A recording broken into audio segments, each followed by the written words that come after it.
रिमझिम पानी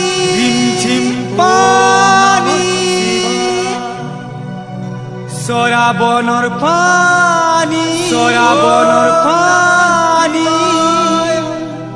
बाबार महिमा तुई काय नहीं जानी बोल बम बोल बम बोल बम बोल बम।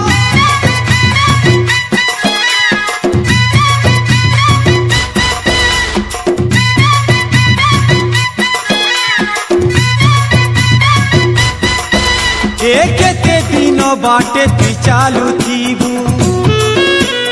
बाबार धाम बाटी भूली जीबू केते दिन संसारे हेंता रहे शिव मंत्र जदि नहीं बजबू केबे नहीं केबे पापे सरी तो जीबू ओ मन भजी पकारे बोलबम ती थरे हे मन जपी पकारे बोलबम ती थरे बोलबम।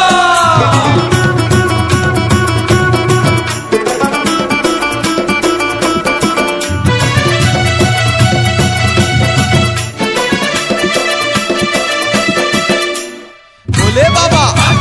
जटिया बाबा नागधारी त्रिशूलधारी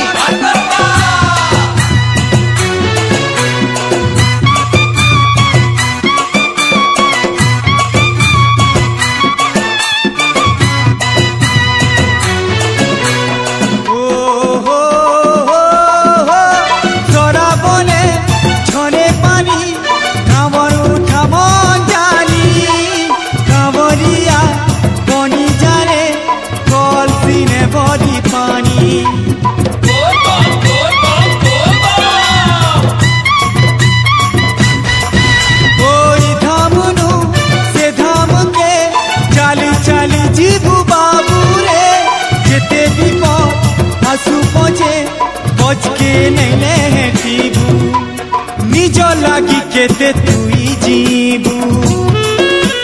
बाबा ठाने जदि शरण नहीं जीबू निज लागी केते तुई जीबू बाबा ठाने जदि शरण नहीं जीबू केबे नहीं केबे इने दगा खाएबू मन रे मन भजी पकारे बोलबम ती थरे ए मन जपी पकारे बोलबम ती थरे।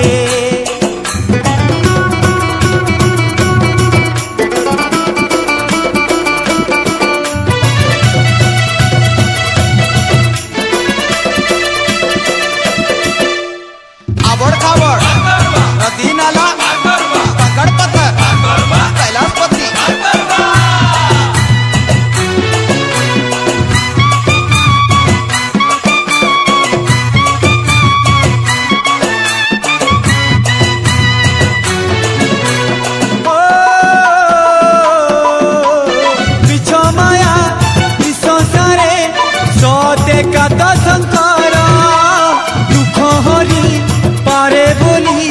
सर्वेश्वर महेश्वर